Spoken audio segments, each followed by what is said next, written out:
గురుర్బ్రహ్మ గురుర్విష్ణు గురుదేవో మహేశ్వరः గురు సాక్షాత్ పరబ్రహ్మ తస్మై శ్రీ గురవే నమః. పూజ్య శ్రీ గురుదేవుడు శ్రీ నాగేశ్వరరావు మహర్షి గారికి నమస్కారంతో ఎందరో మహానుభావులు అందరికీ నమస్కారం. ఈరోజు వివాహాలు త్వరగా ఎలా జరగాలి, వివాహం జరగాలంటే మీరు ఏ రాసుల వాళ్ళు ఏ పద్ధతిలో వెళ్తే వివాహాలు అవ్వడానికి అవకాశాలు ఉన్నాయో నేను కొన్ని పాయింట్స్ చెప్తాను. అది దృష్టిలో పెట్టుకోండి. అసలు ఈ జాతక చక్రం అనేది ఒక సామ్రాజ్యం అనుకుంటే, ఆ సామ్రాజ్యానికి అంటే ఒక రాజ్యం అనుకుంటే రవి రాజు, రాణి చంద్రుడు. రవికి ఒక 5 ఇళ్ళు ఉన్నాయి, చంద్రుడికి ఒక 5 ఇళ్ళు ఉన్నాయి. వీళ్ళు ఏం చేశారంటే రవి బుధుని పిలిచి, నువ్వు నా ఇళ్లలో కన్యారాశి తీసుకో అన్నాడు. అప్పుడు చంద్రుడు రాణి కదా, నేను ఇస్తానని చెప్పి బుధుని పిలిచి నా పక్కనే ఉన్న మిథును నువ్వు తీసుకో అన్నారు. తమాషా ఏంటంటే బుధుడు చంద్రుడి యొక్క కొడుకు, శని రవి యొక్క కొడుకు ఇచ్చాడు. తర్వాత శుక్రుని పిలిచి రవి ఏమో తులారాశి ఇచ్చాడు, చంద్రుడేమో వృషభరాశిని ఇచ్చాడు. ఆ తర్వాత కుజుడిని పిలిచి రవి వృశ్చిక రాశి ఇచ్చాడు, చంద్రుడు మేషరాశి ఇచ్చాడు. అప్పుడు మళ్ళీ గురు భగవాన్ని పిలిచి రవి ధనుసు రాశి ఇచ్చాడు, చంద్రుడు మీనరాశి ఇచ్చాడు. మళ్ళీ రవి ఏం చేశాడు, తన కొడుకైన శనిని పిలిచి నువ్వు మకర రాశి తీసుకో, నా మకర రాశి నా ఇల్లు తీసుకో అన్నాడు. అప్పుడు చంద్రుడు ఏమన్నాడు, నువ్వు కుంభరాశి తీసుకో, నేను ఇచ్చా అన్నాడు. ఈ రకంగా ఏమైందంటే మొత్తం గ్రహాలన్నీ కూడా ఈ 7 గ్రహాలే పనిచేసుకున్నాయి. కానీ నవగ్రహాలు నేను 9 ఉన్నాయి కదా. మరి రావుకేతులు వచ్చి గొడవ పెట్టాను. మరి మా సంగతి ఏంటి, మీరిద్దరు పని చేసుకుంటే మాకు కూడా ఇల్లు ఉండాలి కదా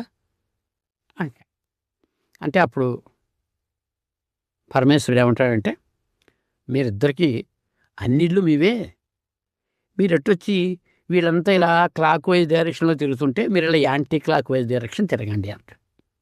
అంటే రివర్స్ గేర్లో తిరగండి అంటాడు. తిరిగి మీరు ఏ ఇంట్లో ఉంటే ఆ ఇంట్లో ఆ గ్రహం ఆ జాతకుడికి మంచి చేస్తే మీరు డబల్ చేయండి, చెడు చేస్తే డబల్ చేయండి అని చెప్పారు. ఈ పద్ధతిలో మన జాతక చక్రం నడుస్తుంటుంది. ఈ రకంగా ఆలోచిస్తే ఏమవుతుందంటే మొత్తం మనుషులంతా కూడా ఈ 7 గ్రూపుల్లోనే ఉంటారు. 7 గ్రూపుల్లో కూడా భాగిస్తే అయితే ఒక 6 గ్రూపుల్లో ఉంటారు. మొత్తం మనుషులంతా కూడా 6 గ్రూపుల్లో ఉంటారు. 6 గ్రూపులు ఏంటి, ఇద్దరేమో మిథున రాశి కన్యా రాశి ఒక గ్రూపులో ఉంటారు, మేషరాశి వృశ్చిక రాశి ఒక గ్రూపులో ఉంటారు, మీనరాశి ధనుసు రాశి ఒక గ్రూపులో ఉంటారు, మకరం కుంభం ఒక రాశిలో ఉంటారు. ఇకపోతే వీళ్ళలో మళ్ళీ ఈ గ్రహాల్లో కూడా మళ్ళీ క్యాస్ట్లు ఉంటాయి, వర్ణాలు ఉంటాయి, క్యాస్ట్లు ఉంటాయి, రంగులు ఉంటాయి, అన్నీ ఉంటాయి. రవిను కుజుడు రాజులు, శుక్రుడు గురుడు బ్రాహ్మలు, బ్రాహ్మలు, బుధుడు చంద్రుడు వైశ్యుడు. అంటే పూర్వమస్సుని చెప్తున్నాను. ఇది ఈ జ్యోతిశాస్త్రం అనేది ఇవాళ వినాన్ని ఇలాగా వచ్చేది కాదు, కొన్ని వేల సంవత్సరాల నుంచి ఉన్నది. ఇది మనకి వర్ణాశ్రమ ధర్మాలంటే భగవంతుడు గుణత్రయ విభాగంలో పరమేశ్వరుడు విష్ణుమూర్తి చెప్పినట్టుగా డివైడ్ చేశారు. ఆ ప్రకారం మాట్లాడుతాం తప్ప ఇప్పుడు ట్రెండ్ కానే కాదు. ఇక మిగతా వాళ్ళంతా కూడా ఆల్మోస్ట్ వాళ్ళు ఈ 2 గ్రహాలకి చెందుతారు, మకరానికి కుంభానికి చెందుతారు, అంటే శనీశ్వర గ్రహానికి చెందుతారు. ఈ కన్యలో పుట్టిన వాళ్ళు మిథునంలో పుట్టిన వాళ్ళు కొంచెం పొట్టిగా ఉంటారు, ఎందుకంటే దానికి అధిపతి బుధుడు వైశ్యుడు, కొంచెం పొట్టి ఉంటారు. వాళ్ళలో పొడుగు చాలా తక్కువ ఉంటారు, అలాగే కలర్ కూడా తక్కువ ఉంటారు, చామంచాయలోనే ఉంటారు. ఎక్కడో ఈ మధ్యకాలంలో రావచ్చు, కానీ అసలు మ్యాక్సిమంగా చెప్తున్నాను నేను. అధిక శాతం తీసుకోవాలి కాబట్టి వాళ్ళు కొంచెం చామంచాయగా ఉంటారు. అయితే చాలా కొంచెం వాళ్ళు భోజన ప్రియులు, వంట కూడా బాగా చేస్తారు, కొంచెం రుచులు కూడా తెలుస్తాయి. నేర్చుకునే వాళ్ళు చేస్తారు, అది ఆటోమేటిక్గా కొంచెం నాలెడ్జ్ ఉంటుంది, బేసిక్ నాలెడ్జే. ఇంకా శుక్రుడు వృషభ రాశిలో పుట్టిన వాళ్ళు, ఈ తులారాశిలో పుట్టిన వాళ్ళు కొంచెం పర్సనాలిటీస్ బాగుంటారు, కొంచెం అట్రాక్షన్ ఫేసెస్ ఉంటాయి. ఎవరైనా సరే చక్కని ఆకర్షింపబడతారు వాళ్ళు, ఆడ మగ అని తేడా లేకుండా వాళ్ళు చాలా ఆకర్షించబడతారు. వాళ్ళలో కూడా చంద్రుడు బాగుంటేనైతే మగవాళ్ళైతే పెద్ద జుట్టు ఉంటుంది, ఎంతవరకైనా ఆల్మోస్ట్ ఆ పెద్ద జుట్టు ఉంటూనే ఉంటుంది. ఈ ఆడవాళ్ళైతే పెద్ద జడ వస్తుంది, మగవాళ్ళైతే ఒత్తైన జుట్టు ఉంటుంది. ఇది శుక్రరాశి. అంటే లక్షణాలు కూడా ఎలా ఉంటాయంటే నీట్గా ఉంటారు వాళ్ళు, కొంచెం వైట్ కాలర్ జాబ్స్లో ఉంటారు, కొంచెం కళాత్మక రంగంలో ఉంటారు, కళారంగంలో ఉంటారు. మొత్తం అన్ని కళలు, సినిమాలు, టీవీలు అన్నీ మొత్తం ఏ రంగమైనా సరే వాళ్ళంతా కూడా ఆల్మోస్ట్ వాళ్ళ మీద శుక్ర ప్రభావం కానీ శుక్రగ్రహం దాంట్లో కానీ పుట్టి ఉంటారన్నమాట. అంటే వృషభ రాశిలో కానీ తులారాశిలో కానీ పుట్టిన వాళ్ళు పూర్తిగా పరిపూర్ణంగా యాక్టర్స్ అయ్యే అవకాశాలు ఉంటాయి. ఆ చిన్న ఎగ్జాంపుల్ ఏంటంటే స్వాతి నక్షత్రం మన ఎన్టీ రామారావు గారు, మరి ఆయన తులారాశే కదా, అలా ఉంటారు. ఎక్కడో శుక్రుడు యొక్క ఉచ్చుపట్టిన శుక్రదృష్టి ఉన్నా కూడా వాళ్ళు యాక్టర్స్ అవుతారు. అది వ్యక్తిగతంగా జాతకం చూడాలి. నేను ఇప్పుడు చెప్పేది జనరల్గా చెప్తున్నాను కాబట్టి అన్నీ అందరూ అన్వయించుకోకండి. ఏది మీకు డీటెయిల్స్గా కావాలన్నా కింద నా ఫోన్ నెంబరు, అడ్రస్ అన్నీ ఇస్తాను. దానికి మీరు కాంటాక్ట్ చేసి మీరు వస్తే మీకు ఒక 50 పాయింట్లు రాసి ఇస్తాను, ఎక్స్ప్లెయిన్ చేస్తాను. మీరు రాలేకపోతే ఆన్లైన్లో కూడా నేను చెప్తాను, మీరు రికార్డ్ చేసుకోండి. కుజుడు అక్కడ మేషరాశి, ఇక్కడ వృశ్చిక రాశి చెప్పాను కాబట్టి వాళ్ళు ఎవరంటే కొంచెం వీరత్వంగా ఉంటారు. వీరత్వంగా అంటే ఆల్మోస్ట్ పోలీస్ ఫోర్స్ అంతా అందులోనే ఉంటారు. పోలీస్ ఉద్యోగం రావాలంటే ఆ మేషరాశి వృశ్చిక రాశి వాడికి త్వరగా వస్తాయి. ఈ వృశ్చిక రాశి వాళ్ళు, మేషరాశి వాళ్ళు ఈ సిబిఐ, ఐబీ ఎంక్వైరీస్ ఇవన్నీ ఉంటాయి కదా, పరిశోధన సిఐడి రంగాలు ఇలాంటి వాటిలో ఉంటారు. పోలీసు, రక్షణ, మిలిటరీ వీటిలో ఉంటారు ఎక్కువ. వాళ్ళలో ఉచ్చిపట్టుంటే ఐపీఎస్ అవుతారు, లేదంటే మిలిటరీలో పెద్ద పెద్ద కమాండెంట్స్ అలా ఇంకా హై లెవెల్ కూడా వెళ్ళే అవకాశాలు ఉంటాయి. జనరల్ అలా వెళ్ళే అవకాశాలు ఉంటాయి. వాళ్ళు చాలా కష్టజీవులు, చాలా కష్టపడతారు. ఏ పని చేసినా కూడా వాళ్ళు మామూలుగా ఈజీగా మార్గాలు ఆలోచించరు, రూట్గానే వెళ్తారు. కష్టం మీద సంపాదించుకోగలుగుతారు డబ్బులు కూడా. వాళ్ళు సుఖపురుషులుగా కూర్చుని తులారాశి వాళ్ళలాగాను వృషభ రాశి వాళ్ళలాగా ఏదో అనాయాసంగా సునాయాసంగా రావాలని ఆలోచించరు వాళ్ళు. వీళ్ళు కష్టపడే తెచ్చుకుంటారు. ఇకపోతే మీనరాశిలోను చంద్రరాశిలో ధనుసు రాశిలో పుట్టినవాడు గురుడు అధిపతి అని చెప్పాను కదా, గురు భగవానుడు డిగ్నిఫైడ్గా ఉంటాడు.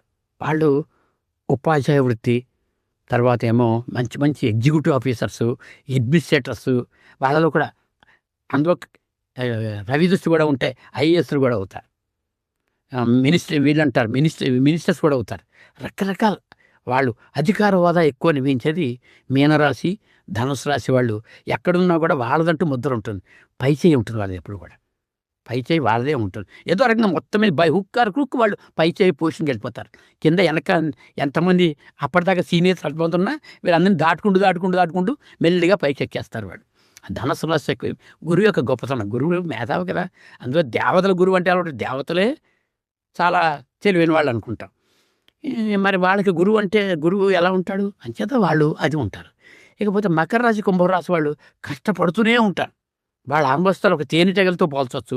లేదు ఈ చీమలు ఉంటాయి కదా పాపం, ఏదో దానికంటే పెద్ద దాన్ని పట్టుకుంటుంది, దాన్ని అలా తోసుకుంటూ వెళ్తూ మళ్ళీ జారి పడుతూ ఉంటుంది, మళ్ళీ వచ్చి దాన్ని పట్టుకెళ్తాను. అంటే దాని హార్డ్ వర్కర్స్ అనమాట.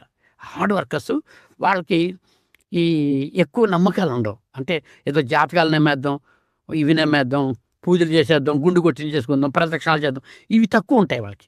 దేవుణ్ణి నమ్ముతారు, ఎవరో ఒక అతీతమైన శక్తి ఉంది అని నమ్ముతారు. అది అల్లా కావచ్చు, కృష్ణుడు కావచ్చు, శివుడు కావచ్చు, యేసుప్రభువు కావచ్చు, అది కాదు అన్నది. నమ్మకం ఉంటుంది, ఎవరో ఉన్నారని నమ్మకం ఉంటుంది. కానీ కేవలం వాళ్ళ వల్లనే మనం అయిపోతామని ఆలోచించారు. వీళ్ళు స్వీయ ప్రయత్నం మీద ఎక్కువ ఉంటారు.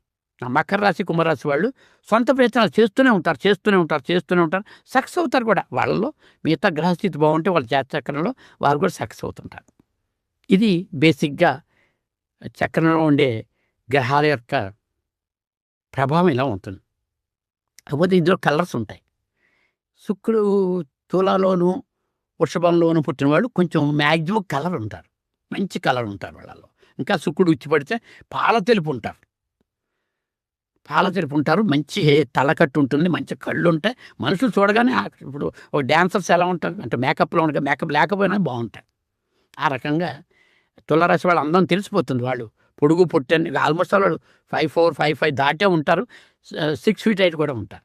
వాళ్ళలో లేడీస్ కూడా 5'6" వాళ్ళు, 5'7" వాళ్ళు కూడా నేను చూశాను ఉంటారు. మినిమం 5'5" నుంచి ఆల్మోస్ట్ 6+ కూడా ఉండేవాళ్ళు ఉంటారు, చెప్పలేం. వాళ్ళు కొంచెం కలర్ ఉంటారు బాగా. అలాగే రవి అంటే సింహరాశిలో పుట్టిన వాళ్ళు, మేషరాశిలో పుట్టిన వాళ్ళు చాలా వాళ్ళు కలర్ ఉంటారు. కలర్లో కొంచెం బ్లడ్డిష్ కలుస్తుంది అన్నమాట. అంటే ఎరుపుతో కూడిన తెలుపులో ఉంటారు. పాల తెలుపు అంటే బంగారం తెలుపు, పాల తెలుపు, పసుపు తెలుపు వేరు. ఇది కలిసి ఈ తెలుపు వేరు. అంటే తెలుపులో కూడా రంగులు ఉంటాయి చూడండి, ఆ రకంగా ఉంటాయి.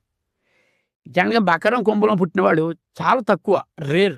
ఫెయిర్గా ఉన్నవాళ్ళు చాలా రేర్. అందంగా ఉంటాయి. నలుపైన నీల మేఘశ్యాముల్లా బాగుంటాయి. నలుపైన ఆడపిల్లైనా మగపిల్లాడైనా కళ ఉంటుంది మొహంలో, మంచి కల్లింగేరు ఉంటుంది, బాగుంటారు మనుషులు, ఏం డౌట్ అక్కర్లేదు. కానీ ఎక్కువ వాళ్ళకి తెల్లటి వాళ్ళు రావాలి అని కోరుకుంటే వాళ్ళకి తెల్లటి వాళ్ళు, వాళ్ళ పార్ట్నర్స్ తెల్లటి వాళ్ళు వస్తారు. కానీ వీళ్ళు జనరల్గా వీళ్ళకి ఉండే పాయింట్స్లో తెలుపు తక్కువ ఉంటుంది. అది ఒకటే కాదు, ఆ ఒక్కదాని మీద కొన్ని గ్రహాల యొక్క దృష్టి కూడా చూడాలి. కేవలం నేను ఊరికే ఇన్ జనరల్గా చెప్తున్నాను, ఉన్న మాట చెప్తాను కదా.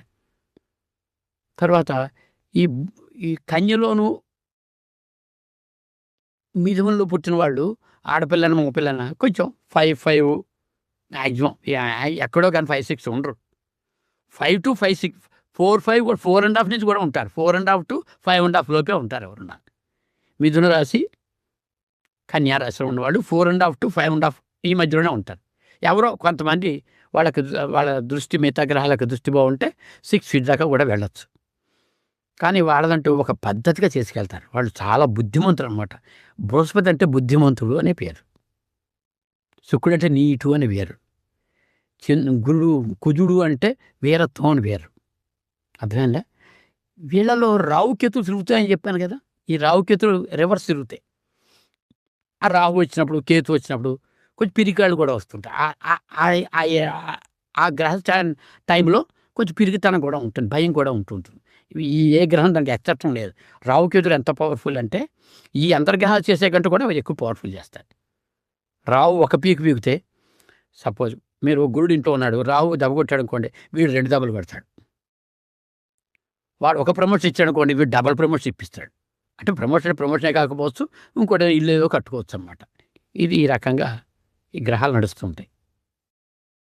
ఇకపోతే ఇప్పుడు దీన్ని బట్టి నేను టచ్ చేసే పాయింట్ ఏంటంటే, పెళ్ళిళ్ళు ఈ కాలంలో చాలామందికి అవ్వట్లే, చాలా కష్టపడుతున్నారు. అంటే ఒక రకంగా కెరీర్ కోసం బాధపడుతూ పాపం 25 అబోవే తప్ప ఆడపిల్లలకి 25-30 మధ్య అవుతున్నాయి. మగపిల్లలు అయితే 30-35 కూడా వెళ్ళిపోయి, ఇంకా 35 కొంతమంది రేర్ కేసెస్ క్రాస్ అవుతాయి. అసలు జనరల్గా శాస్త్ర ప్రకారం భగవంతుడు దృష్టిలో, అంటే శాస్త్ర దృష్టిలో 25 లోపు ఫస్ట్ ఛాన్స్ అవుతుంది ఎవరికైనా సరే. 25 లోపు 16 ఏళ్ల వయసు నుంచి 25 లోపు పెళ్ళి అయిపోతుంది. That is first chance. Second chance 25 నుంచి 35 దాకా ఉంటుంది. థర్డ్ ఛాన్స్ 35 నుంచి 45 దాకా ఉంటుంది. 45 తర్వాత ఇంకా అట్లా బిహారీ వాజ్పేయి, మమతా బెనర్జీ, జయలలిత ఇలాగే అనుకోవాలి. మరి ముందే అవ్వాలంటే జాతక చక్రంలో ఉంటుంది. నేను మ్యారేజ్ డేట్ కూడా మీకు ఇస్తాను. మ్యారేజ్ ఎప్పుడు అవుతుంది, అవి వచ్చేవాడు ఏ భాగస్వామి ఏ పేరు మీద వస్తారు, లవ్ మ్యారేజ్, అరేంజ్ మ్యారేజ్, మేనరికమా, ఇవన్నీ కూడా నేను చెప్తాను. అంటే జాతకం రాయించుకుంటే మీకు చెప్పగలుగుతాను. ఇది విషయం. పోతే మ్యారేజ్ అవ్వాలంటే ఏం చేయాలంటే, ఇప్పుడు ఈ వీళ్ళకి కొన్ని కలర్స్ ఉంటాయి. ఆ రవికి కుజుడికి కొంచెం red colour, pink colour, red pink బాగా, శుక్రుడికి రెడ్ పింకు, ఇవి శారీస్ బాగా అంటే ఈ డ్రెస్సెస్ బాగా పనికొస్తాయి. ఆ డ్రెస్సులో పెళ్లి ఫోటోలు తీయించుకోవాలి. అలాగే పెళ్లి ఫోటో తీయించినప్పుడు వాళ్ళకి ఆ గ్రహం బాగుంటే, శుక్రుడు బాగుంటే శుక్రవారం నాడు తీయించుకోవడం మంచిది. అలాగే పెళ్లి చూపులు చూడాలన్నా అందరూ ఖాళీగా ఉంటుంది కదా, అందరూ సాఫ్ట్వేర్ వాళ్ళు ఖాళీ ఉంటుంది చెప్పి శనివారం ఆదివారం చూస్తారు పెళ్లి చూపులు. అందరికీ అవ్వవు అలాగా. మీ జాతకంలో శని బాగుండకపోయినా, రవి బాగుండకపోయినా ఆ రోజున మీకు ఎన్ని సంబంధాలు చూసినా అవ్వవు. అలాగే వీళ్ళకి దిక్కులు ఉంటాయి. రవికి ఉంది అనుకోండి, రవికి తూర్పు జనరల్గా తూర్పు దిక్కు ఉన్న వాళ్ళందరూ ఆల్మోస్ట్ రవి దిక్కు బాగుంటేనే తూర్పులో ఉంటారు. శని బాగుంటే దక్షిణ దిక్కుంటారు, పడమర దిక్కుంటారు. చంద్రుడు బాగుంటే పడమర దిక్కుంటారు. బుధుడు బాగుంటే నార్త్ దిక్కుంటారు. అర్థమైందా? కుజుడు బాగుంటే కూడా నార్త్ ఈస్ట్ కూడా పనికొస్తుంది. ఎందుకంటే ఇద్దరు రాజులే, రవి రాజు, కుజుడు కూడా రాజులే కాబట్టి నార్త్ దిక్కు కూడా పనికొస్తుంది. కుజుడు అంటే వృశ్చిక రాశి అలాంటి వాళ్ళందరికీ ఇది ఇలా ఉంటుంది. ఆ వారాల్లో ఆ డ్రెస్సులు అవి వేసుకుని ఫోటోలు తీయించుకుని, అంటే ఆ స్టూడియోకి వెళ్ళి అప్పుడే ఫోటోలు తీయించుకుని అవే పెట్టి అలా చేయాలి. అలా చేస్తే త్వరగా పెళ్ళిళ్ళు అవుతాయి. ఇంకా నెంబర్స్ ఉంటాయి, చాలా ఉంటాయి. నెక్స్ట్ వీడియోలో ఇంకోటి చెప్తానండి.